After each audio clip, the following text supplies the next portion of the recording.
Hello students, आप सबका physics classes bye Himanshu Bharat YouTube channel पर स्वागत है। जैसे कि लाइट चैप्टर की पहली वीडियो आ चुकी है और उसमें हमने इंट्रोडक्शन क्लास करी थी और थोड़ा सा रिफ्लेक्शन पढ़ा था। आज इस क्लास में हम बात करते हैं थोड़ा सा रे के ऊपर। ठीक है, तो रे क्या होता है? बेसिकली जो रे होती है वो स्ट्रेट लाइन होती है, एक स्ट्रेट लाइन है। ठीक है, drawn in the direction of propagation of light is called ए रे ऑफ लाइट। ठीक है, क्या है? जिस डायरेक्शन में हमारी रे प्रोपोगेट हो रही है ना, उसकी डायरेक्शन में आप उसको रिप्रेजेंट करते हैं। ठीक है, इसको कैसे? जैसे ये कोई रे प्रोपोगेट हो रही थी तो इसी की डायरेक्शन में एक एरो के द्वारा आप इसको प्रोपोगेट करोगे। मतलब क्या है कि ये रे ऐसे ही आकर के इसी भी सरफेस पे इंसिडेंट होगी, तो ये क्या है? एक रे ऑफ लाइट कहलाएगी। इसी लाइट का एक पैरेलल ग्रुप होगा, तो ये पैरेलल ग्रुप ऑफ लाइट जो होगा एक पैरेलल बीम ऑफ लाइट कहलाएगी। ये ग्रुप जो बन गया इन पैरेलल लाइट्स का वो क्या कहलाएगा? बीम कहलाएगी। ठीक है, तो ये क्या है? पैरेलल ग्रुप ऑफ रेज है जिसको आप कहेंगे पैरेलल बीम ऑफ लाइट। ठीक है, ये क्या है? यहां से कोई सोर्स है, ये इस सोर्स से लाइट इमिट हो रही है, इस सोर्स से लाइट इमिट हो रही है। अब ये क्या हो रहा है? इमिट होने के बाद में ये डाइवर्ज हो रही है, फैल रही है एक तरीके से। ठीक है, बहुत सारा एरिया आगे चल के जहां से जनरेट हो रही है वहां से कवर कर रही है। ठीक है, तो वो क्या कहलाता है? ए डाइवर्जिंग बीम ऑफ लाइट कहलाता है। जबकि इसका अपोजिट, अगर किसी सोर्स के ऊपर किसी किसी कहीं पॉइंट से जहां से एनर्जी इमिट हो रही थी, जहां से लाइट इमिट हो रही है, और किसी पर्टिकुलर एक पॉइंट पे जाकर के वो क्या हो रहा है? एक जगह मिल रही है, एक जगह आकर के इकट्ठा हो रही है, कलेक्ट हो रही है लाइट, जो रेज है, रेज ऑफ लाइट, तो वो क्या कहलाता है? कन्वर्जिंग कहलाता है। एक पॉइंट पे लेकर के आना, इकट्ठा करना, वो कन्वर्जिंग कहलाता है। तो ये क्या हो गया? कन्वर्जिंग बीम ऑफ लाइट कहलाएगी। ठीक है, तो मतलब जैसे इनके एग्जांपल, जैसे अगर आप देखें, एक टॉर्च है जो मोनोक्रोमेटिक एलईडी वाली टॉर्च है, तो वो बिल्कुल स्ट्रेट लाइन में एक पैरेलल बीम उससे निकलती है। ठीक है, जबकि अगर आप देखें हेडलाइट, जो व्हीकल्स की हेडलाइट होती है, उनसे जो लाइट निकलने वाली, जो लाइट उनसे जाती है, वो क्या करती है? आपकी जो वाइड एरिया दिखाती है वो ऐसे करके जाती है। ठीक है, वो क्या होती है? डाइवर्जिंग है। जबकि जो कन्वर्जिंग होती है वो क्या होती है? जो कॉन्वेक्स लेंस होता है, कॉन्वेक्स लेंस में कहीं सन की लाइट या फिर कहीं से कांस्टेंट सोर्स ऑफ एनर्जी जो आपकी आ रही है उसके ऊपर इंसिडेंट होगी, तो इंसिडेंट होने करके बाद में वो एक पॉइंट पे क्या कर देता है? उसको कलेक्ट कर देता है। तो वो आपका क्या कहलाता है? ये एग्जांपल्स हो गए इसके। ठीक है, तो ये तो हो गया अबाउट थोड़ा सा रे। रे क्या होता है? पैरेलल बीम ऑफ रे क्या है? लाइट की जो पैरेलल बीम होगी वो क्या होगी? ग्रुप ऑफ पैरेलल रेज होगा। ठीक है, group of rays which are in parallel. ठीक है, अच्छा, हमने लास्ट वीडियो में थोड़ी सी बात की थी रिफ्लेक्शन के ऊपर। तो रिफ्लेक्शन क्या था? रिफ्लेक्शन आपने पढ़ा था कि किसी भी सरफेस से रे का हिट होकर के उसी मीडियम में वापस आ जाना। ठीक है, bounce back in the same medium of a ray is known as reflection. ठीक है, मीन्स टू से क्या था कि ये कोई सरफेस है, इस सरफेस पे आपकी कोई पैरेलल ये कोई बीम रे इंसिडेंट हुई, और इंसिडेंट होने करके, क्योंकि ये ट्रांसपेरेंट मीडियम नहीं है, ये सरफेस जो है वो ट्रांसपेरेंट नहीं है, ये नीचे से पॉलिश्ड है। या फिर आप कह सकते हो जैसे आपने कोई बॉल ले ली और वो हिट करी किसी वॉल पे, हिट करने के बाद में वो आपकी तरफ वापस आ जाती है। This is the phenomena of reflection. तो सेम प्रकार से यहाँ पे भी हो रहा है कि ये नॉर्मल के रेस्पेक्ट में ये आपका क्या हो गया? नॉर्मल एन और एन डैश। ठीक है, क्योंकि हमने यहाँ पे एरो लगाया तो ये क्या हो रहा है? इंसिडेंट। इस तरीके से जो आगे सरफेस पे टकराएगी रे वो क्या कहलाएगी? इंसिडेंट कहलाएगी, इंसिडेंट रे कहलाती है। ठीक है, और आफ्टर रिफ्लेक्शन क्या होगा? आपको पता है सेम मीडियम में वापस होकर चले जाना, तो ये क्या हो जाएगा? ऐसे करके वापस चले जाएगी। ये क्या है? रिफ्लेक्शन। रिफ्लेक्टेड, रिफ्लेक्टेड रे, ये क्या कहलाएगी? रिफ्लेक्टेड रे कहलाएगी। ठीक है, जो इंसिडेंट है, जो इंसिडेंट नॉर्मल के साथ में एंगल बनाता है वो क्या कहलाता है? Incident angle. ठीक है, इसको क्या कहेंगे? Incident angle. और जो रिफ्लेक्शन नॉर्मल के साथ में एंगल, रिफ्लेक्टेड रे नॉर्मल के साथ में एंगल बनाती है वो क्या कहलाती है? रिफ्लेक्टेड रे कहलाती है, रिफ्लेक्टेड एंगल कहलाता है। तो नॉर्मल के साथ में होते हैं ये दोनों एंगल्स, इंसिडेंट एंगल भी नॉर्मल के साथ होता है और रिफ्लेक्टेड एंगल भी नॉर्मल के साथ में ही होता है। लेट अस सपोज ये पॉइंट ऑफ इंसिडेंट हो गया आपके पास में O, पॉइंट ऑफ इंसिडेंट हो गया आपके पास में O। ठीक है, तो आपको क्या करना है? अब यहां से हमने आपने नॉमेनक्लेचर कर दिया। ए ओ क्या हो गई? इंसिडेंट रे हो गई। ओ बी क्या हो गया? रिफ्लेक्टेड रे हो गई। और जो ओ एन है वो आपका क्या पास में है? एन एंड एस क्या हो गया आपके पास में? नॉर्मल हो गया। तो फर्स्ट लॉ ऑफ रिफ्लेक्शन ये कहता है, फर्स्ट लॉ ऑफ रिफ्लेक्शन क्या कहता है कि incident ray O A, incident ray O A, normal N and S, and reflected ray O B lies in the same plane at the point of incidence. At the point of incidence क्या है? ये lies in the same plane at the point of incidence. ठीक है, OB lies in the same plane at the point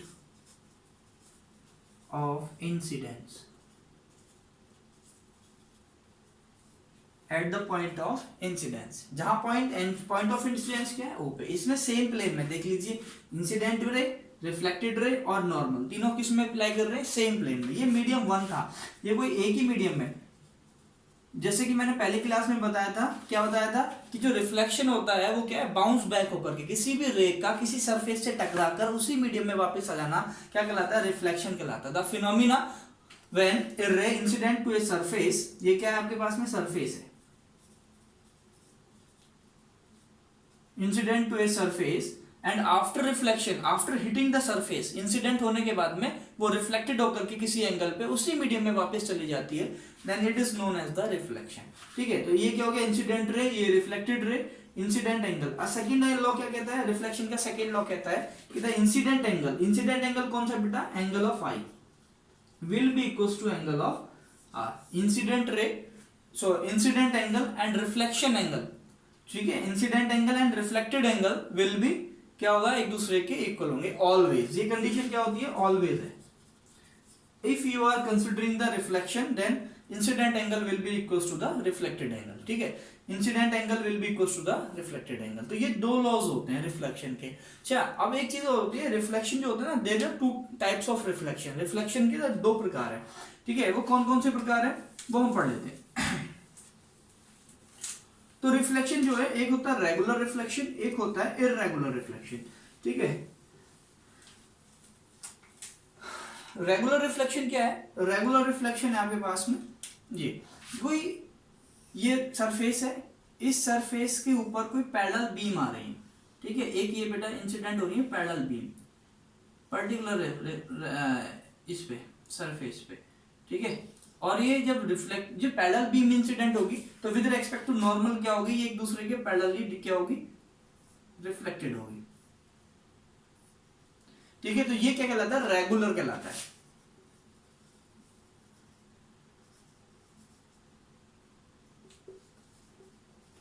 क्या कहलाएगा, regular reflection. क्या कहलाएगा, regular reflection कहलाता है। ठीक है,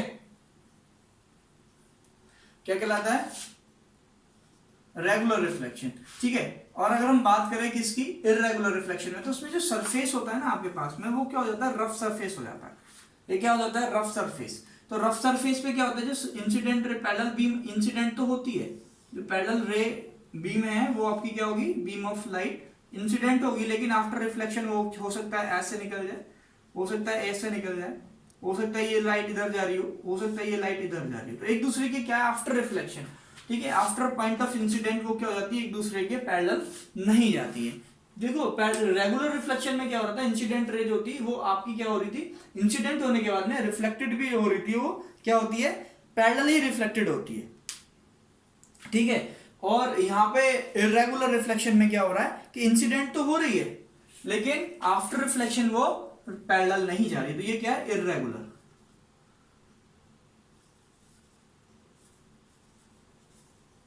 इररेगुलर रिफ्लेक्शन,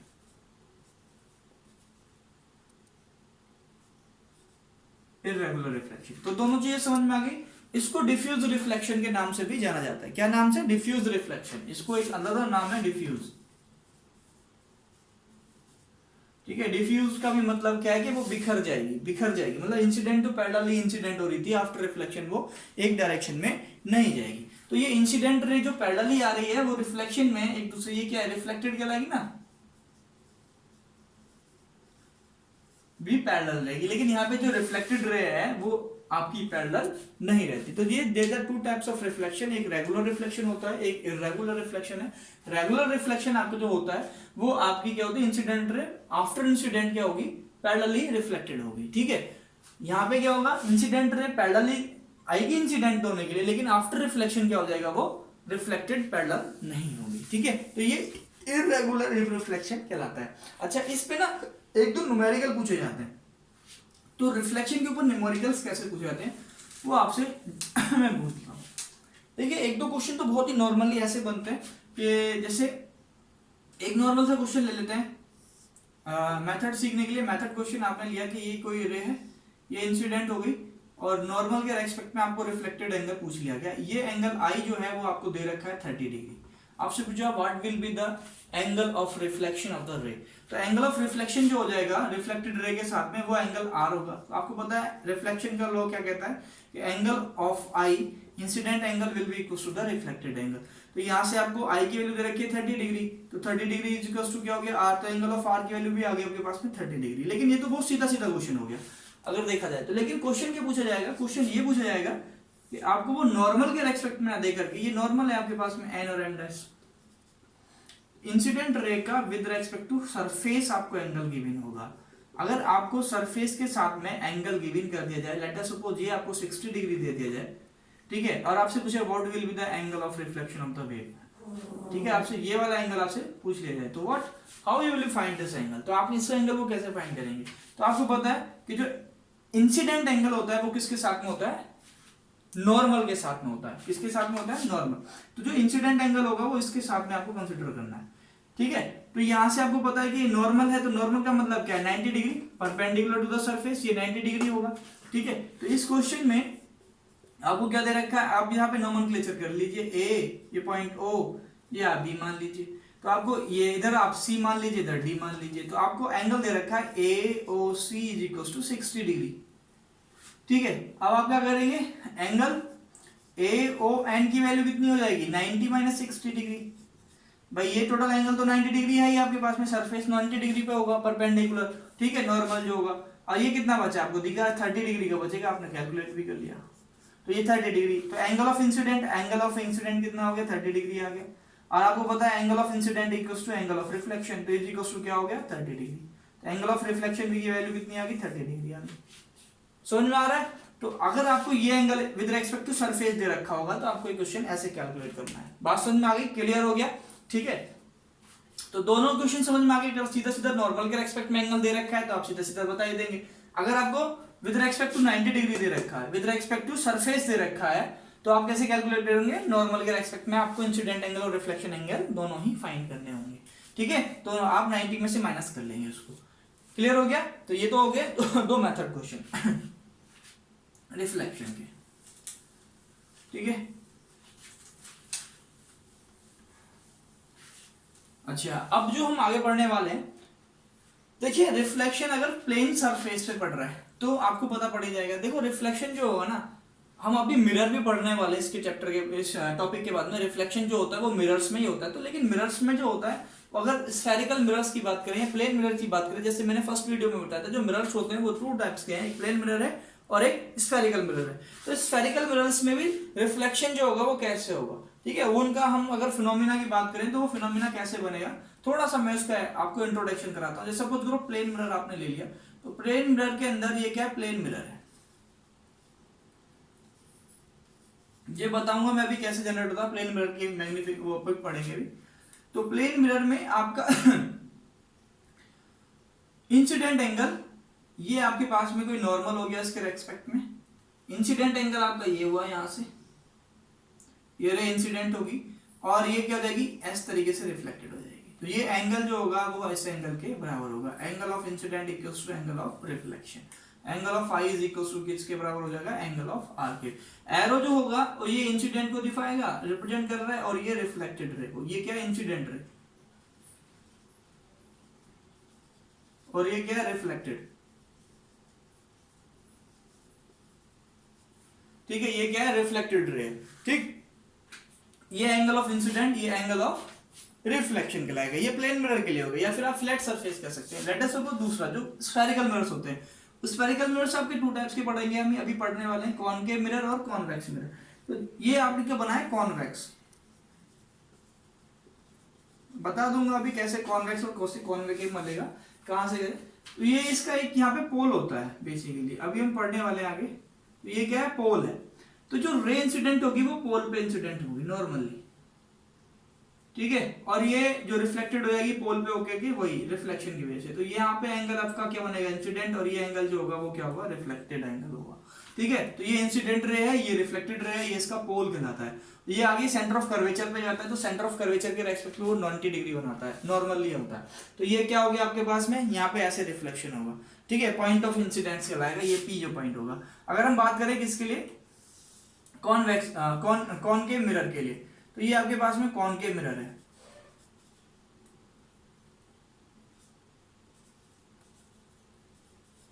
कॉनकेव मिरर में बेटा ये आपका पोल कहलाता है। अभी हम बात करेंगे इस पे। अब ये क्या इंसिडेंट होगा, तो जो रे नॉर्मली हो गया, जो इंसिडेंट एंगल होगा यहाँ पे, और रिफ्लेक्शन जो रिफ्लेक्टेड हो जाएगी रे वो यहाँ पे हो जाएगी। ये इंसिडेंट एंगल आई, ये रिफ्लेक्शन का एंगल आर। तो ठीक है, ये इंसिडेंट और ये रिफ्लेक्टेड रे। ठीक है, तो ये तीनों फिनोमिना हमें पता पड़ गया कैसे हमारा कॉनकेव मिरर में होगा, कॉन्वेक्स मिरर में होगा या फिर प्लेन मिरर में होगा। तो ये तीनों चीजें हमें क्लियर हो गई, कॉन्वेक्स मिरर के लिए, कॉनकेव मिरर के लिए, इंसिडेंट रे, रिफ्लेक्टेड रे और नॉर्मल। ठीक है, तो ये तीन चीजें हमें क्लियर हो गई। बात करते हैं अब बात करते हैं किसके बारे में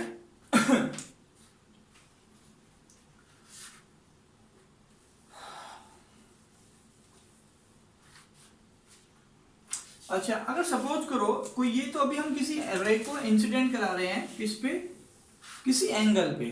ठीक है, कोई एंगल आपने ले लिया, उस एंगल पे आप किसी रे को इंसिडेंट करा रहे हैं।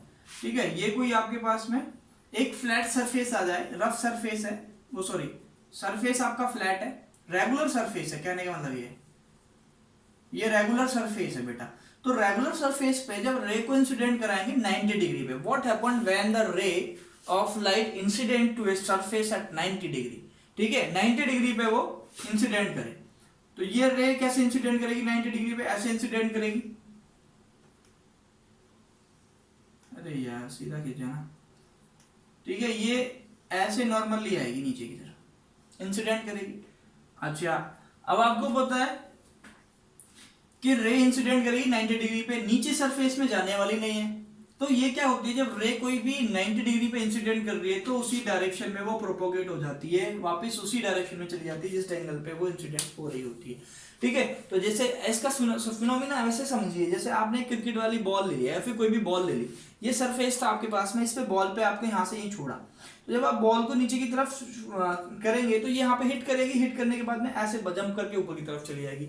तो अगर 90 डिग्री पे किसी सरफेस पे आप किसी रे को इंसिडेंट कराते हैं तो आफ्टर रिफ्लेक्शन उसी डायरेक्शन में क्या हो जाती है, वो प्रोपोगेट हो जाती है। ठीक है, आप उसका रिफ्लेक्शन एंगल भी क्या हो जाएगा वो सेम हो जाएगा। अच्छा, अब यहाँ पे अगर मैं पूछूं आपसे इंसिडेंस एंगल कितना होगा, what will be the incident angle of this one F if a ray incident to a surface at 90 degree. तो देखो एक चीज बताइए मुझे, अब आप इसका नॉर्मल के रेस्पेक्ट में तो एंगल निकालेंगे, वही तो इंसिडेंट एंगल होता है। हमने पढ़ा नॉर्मल के रेस्पेक्ट में इंसिडेंट एंगल जो होता है, भाई रिफ्लेक्शन में अभी आप क्या पढ़ रहे थे, ये नॉर्मल एन एंड एस, ये सरफेस हो गया। अब आप क्या करते थे, यहाँ से यही तो एंगल निकालते थे इंसिडेंट एंगल। अब इसी इंसिडेंट रे को आप यहाँ पे नॉर्मल के रेस्पेक्ट में 90 डिग्री पे इंसिडेंट कराया, भाई यही तो इंसिडेंट एंगल होता था। आई इस रे को यहाँ से उठाया आपने और ऐसे घुमा करके आप इसको ऐसे ले गए। ठीक है जब ये रे नॉर्मल की तरफ बढ़ेगी तो ये रिफ्लेक्टेड कैसे होती थी, ऐसे। तो ये जो रिफ्लेक्टेड रे होती थी वो भी नॉर्मल की तरफ ही आ जाती है। विद रेस्पेक्ट टू नॉर्मली तो निकालोगे, तो विद रेस्पेक्ट टू नॉर्मल कैसे निकालोगे बेटा, ये दो चीजें यहाँ पे इंसिडेंट एंगल आपसे पूछा गया या रिफ्लेक्शन एंगल आपसे यहाँ पे पूछा गया, तो आप इस चीज को कैसे देखेंगे, ये आपका इंसिडेंट हो रहा है सरफेस पे, ये आपका सरफेस, और इसके रेस्पेक्ट में जो नॉर्मल बनेगा वो नॉर्मल यही तो होगा एन एंड एस। और जब दो रे एक दूसरे के पैरेलल होती है उनके बीच का एंगल कितना होता है, 0 डिग्री। तो यहाँ पे इंसिडेंट एंगल भी कितना हो गया, 0। जब इंसिडेंट एंगल 0 हो गया तो रिफ्लेक्शन का लॉ क्या कहता है, सेकंड लॉ, कि incident angle will be equal to the reflected angle. तो यहाँ से r इज इक्वल टू कितना आ गया, 0, क्योंकि incident angle I is equal to क्या हो गया, इंसिडेंट रिफ्लेक्टेड एंगल r। तो आपको क्या पता पड़ गया, when a ray incident to a surface normally the incident angle is 0 and reflected angle will be 0 कोई भी वहां पे एंगल सॉरी ठीक है। तो कोई रे अगर नॉर्मली फॉल हो रही है किसके ऊपर, नॉर्मली मतलब 90 डिग्री पे, तो वो क्या हो रही है, रिफ्लेक्टेड होकर के उसी डायरेक्शन में वापस प्रोपोगेट हो जाती है, सेम डायरेक्शन में। ठीक है, तो ये चीज क्लियर होगी।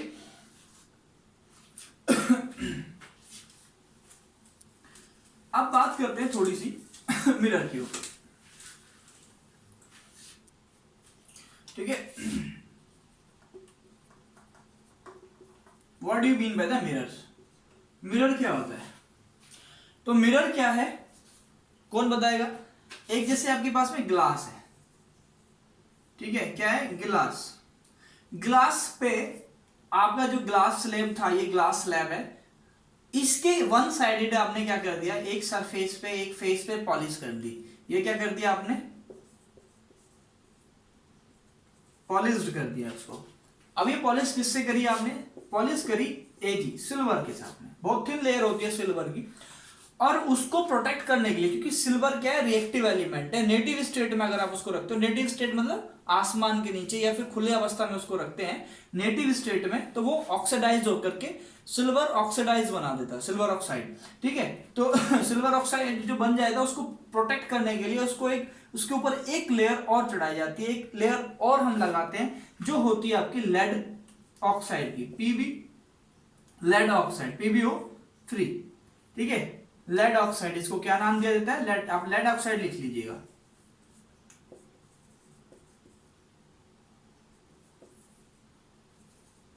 ठीक है, लेड ऑक्साइड किसकी लेयर होती है, लेड ऑक्साइड की।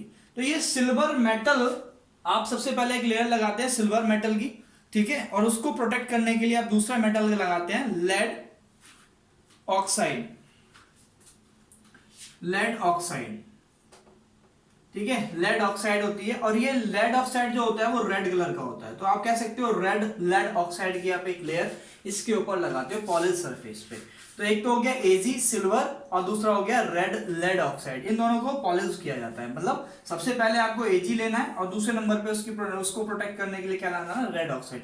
तो इन दोनों की पॉलिश करने के बाद में ये जो सरफेस होता है एक तरफ से क्या हो जाता है, कवर्ड हो जाता है, एक तरीके से क्या हो गया, उसके ऊपर लेयर लग गई, तो वो क्या हो जाता है जो रिफ्लेक्टिंग होता है सरफेस, अगर एक ग्लास, सिंपल ग्लास की बात करते हैं तो रे उसके ट्रांसपेरेंट है, उससे निकल जाएगी, ठीक है। वो बाद में पढ़ेंगे कि कैसे ग्लास से निकलेगी, तो रिफ्रैक्शन कैसे होगा उसके अंदर। रिफ्लेक्शन का दूसरा पार्ट होता है रिफ्रैक्शन, जिसमें आप क्या करते हो, एक मीडियम से दूसरे मीडियम के अंदर रे प्रोपोगेट होती है, तो रिफ्रैक्शन के अंदर पढ़ेंगे। तो ये रे ऐसे निकल जाती है, लेकिन क्या हुआ, जब आपने इसकी एक सरफेस से पॉलिश कर दिया, तो पॉलिश करने के बाद में वो जो ग्लास स्लैब था वो किसमें कन्वर्ट हो गया, मिरर में कन्वर्ट हो गया। तो मिरर क्या है, मिरर एक ग्लास होता है जिसका एक फेस जो होता है या फिर एक साइड आप कह लीजिए वो पॉलिश्ड होती है, किस किस से पॉलिश्ड होती है, सिल्वर से और रेड लेड ऑक्साइड से, दोनों से आप पॉलिश करते हो उसको, ठीक है। और पॉलिश करने के बाद में ये किस में कन्वर्ट हो जाता है, एक मिरर में कन्वर्ट हो जाता है, ठीक है। तो बेसिकली जो मिरर होता है वो टू टाइप्स के होते हैं, there are two types of mirror. सबसे पहले मिरर होता है आपका प्लेन मिरर,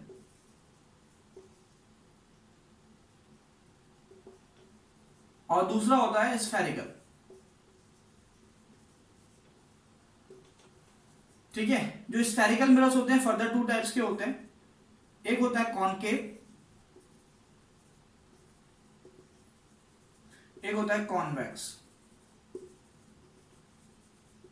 ठीक है। जो प्लेन मिरर है उसका डायग्राम ये बना हुआ है। प्लेन मिरर क्या होता है, एक सिंपल एक प्लेन सरफेस होता है और जिसके एक साइड में आप पॉलिश करते हैं, ठीक है। तो वो प्लेन मिरर हमें ऐसे दिखाई देता है। जो कॉनकेव मिरर होता है वो स्फेरिकल, स्फेरिकल का मतलब क्या है, कुछ पार्ट उसका क्या होगा, स्फीयर की तरह मुड़ा हुआ होगा, मतलब क्या हो, कर्व सरफेस होते हैं उनके, उनका सरफेस, ये तो प्लेन सरफेस है बिल्कुल एकदम, लेकिन वो क्या होते हैं, स्फेरिकल कर्व होते हैं, मतलब कर्व मिरर भी आप इनको कह सकते हो, कर्व मिरर भी आप कह सकते हो। तो कॉनकेव का जो कर्व मिरर है, मतलब ऐसे करके आपके पास में पोर्शन हो गया, तो अब इसके पॉलिश करनी है दोनों सरफेस पे, या तो आप सरफेस पे बाहर पॉलिश करेंगे या सरफेस के अंदर पॉलिश करेंगे। तो जिस सरफेस पे आपके आउटसाइड पॉलिश होती है, रिफ्लेक्टिंग सरफेस इनसाइड होता है, वो आपका कॉनकेव कहलाता है। और जिस सरफेस पे आपका इनसाइड सरफेस पे पॉलिश होती है, आउटसाइड रिफ्लेक्टिंग होता है, वो क्या कहलाता है, आपका कॉन्वेक्स मिरर कहलाता है। तो ठीक है, there are two types of mirror, plane mirror जिसका डायग्राम ये रहा, ठीक है। पॉलिश इन पे भी वही सिल्वर और रेड लेड ऑक्साइड की होगी, और स्फेरिकल मिरर जिनको आप कर्व मिरर भी कह सकते हो, वो आपके क्या है, कॉनकेव मिरर और कॉन्वेक्स मिरर है। There are two types. Concave का मतलब होता है जिसके बाहर की तरफ पॉलिश हो रखी है, मतलब जैसे ये आपने सरफेस ले लिया इस तरीके से, ये कर्व दिख रहा है आपको, इसके बाहर आपने पॉलिश कर दी, यहाँ पे इनसाइड सरफेस जो हो गया वो रिफ्लेक्टिंग सरफेस है। ये मैं बात करूं यहां से, तो ये क्या है, पॉलिश सरफेस, ये क्या है इसका, यहां पे रिफ्लेक्टिंग सरफेस,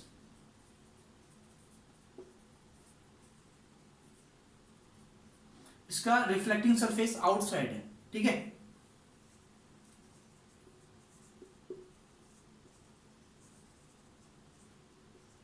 रिफ्लेक्टिंग सरफेस, तो आपको समझ में आ गया कॉनकेव मिरर और कॉन्वेक्स मिरर कैसे बनाए जाते हैं, कैसे जनरेट होते हैं इनके बारे में बात करेंगे। फिलहाल अभी तो सबसे पहले में प्लेन मिरर पढ़ना है।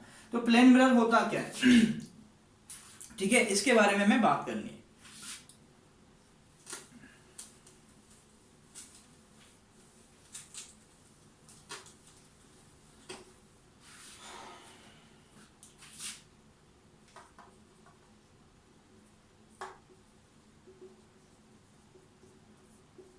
तो देखो प्लेन मिरर क्या है, अभी जैसे हमने बात करी थी, प्लेन मिरर क्या है, एक सिंपल मिरर है, एक ग्लास स्लैब है बिल्कुल प्लेन, और जिसके एक साइड पे आपने पॉलिश कर दी, ये इसका पॉलिश सरफेस है।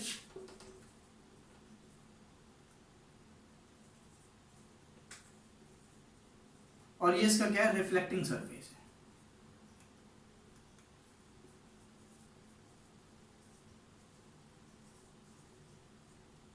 ये क्या हो गया, पॉलिश सरफेस, और एक तरफ क्या हो गया, रिफ्लेक्टिंग सरफेस हो गया। ठीक है